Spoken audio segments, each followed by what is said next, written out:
Hello, my dearest Leo and Jackie and Addie and Colton and Silas and AV. And apparently now I have a new listener, Addison Ricketts. So welcome. I am running out of children's stories to read, and Amazon is delayed. So we're starting to scrape the bottom of the barrel. But today I'm going to read to you the true story of the Three Little Pigs by A. Wolf.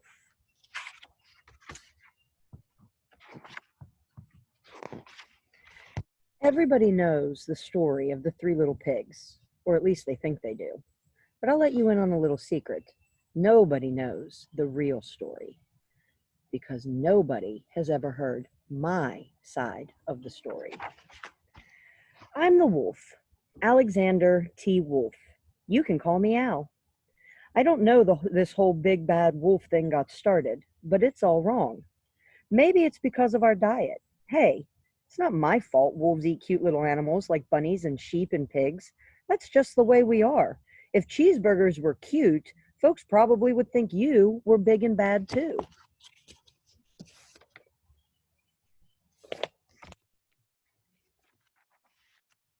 Like I was saying, the whole big bad wolf thing is all wrong. The real story is about a sneeze and a cup of sugar. This is the real story.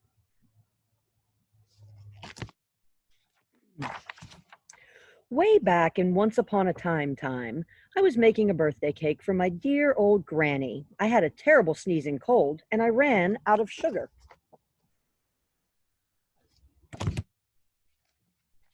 So I walked down the street to ask my neighbor for a cup of sugar.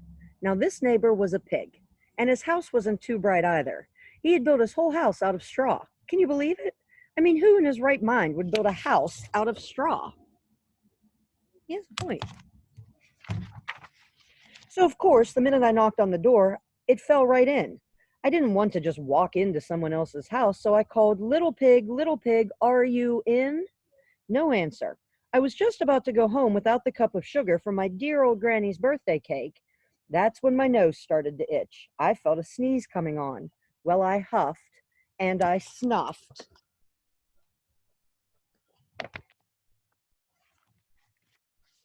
And I sneezed a great sneeze. And you know what? The whole darn straw house fell down, and right in the middle of the pile of straw was the first little pig, dead as a doornail. He'd been home the whole time. It seemed like a shame to leave a perfectly good ham dinner lying there in the straw, so I ate it up. Think of it as a big old cheeseburger, just lying there.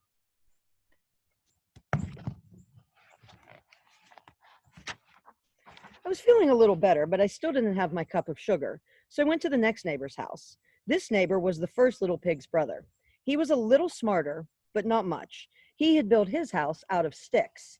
I rang the bell in the stick house. Nobody answered. I called, Mr. Pig, are you in? He yelled back, Go away, Wolf, you can't come in. I'm shaving the hairs on my chinny chin chin.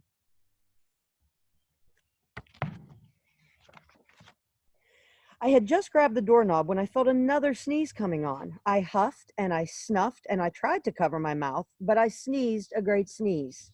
And you're not going to believe it, but this little guy's house fell down just like his brother's. When the dust cleared, there was a second little pig, dead as a doornail. Wolf's honor.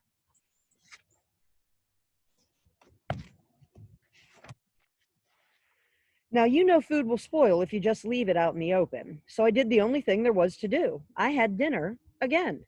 Think of it as a second helping. I was getting awfully full, but my cold was feeling a little better, and I still didn't have that cup of sugar for my dear old granny's birthday cake. So I went to the next house. This guy was the first and second little pig's brother. He must have had the brains in the family because he built his house out of bricks. I knocked on the brick house, no answer. I called, Mr. Pig, are you in? And do you know what that rude little porker answered? Get out of here, Wolf. Don't bother me again.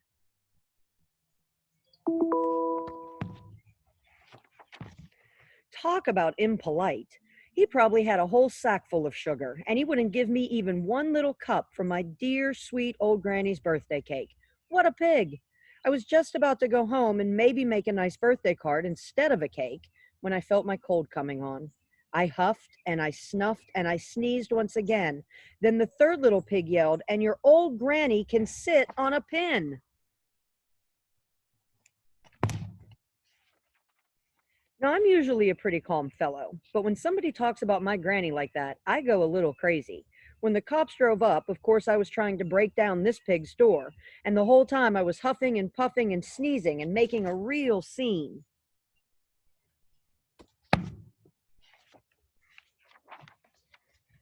The rest, as they say, is history. The news reporters found out about the two pigs I had for dinner. They figured a sick guy going to borrow a cup of sugar didn't sound very exciting. So they jazzed up the story with all of that huff and puff and blow your house down, and they made me the big bad wolf. That's it. That's the real story. I was framed. But maybe you could loan me a cup of sugar. And that's how it really happened, folks.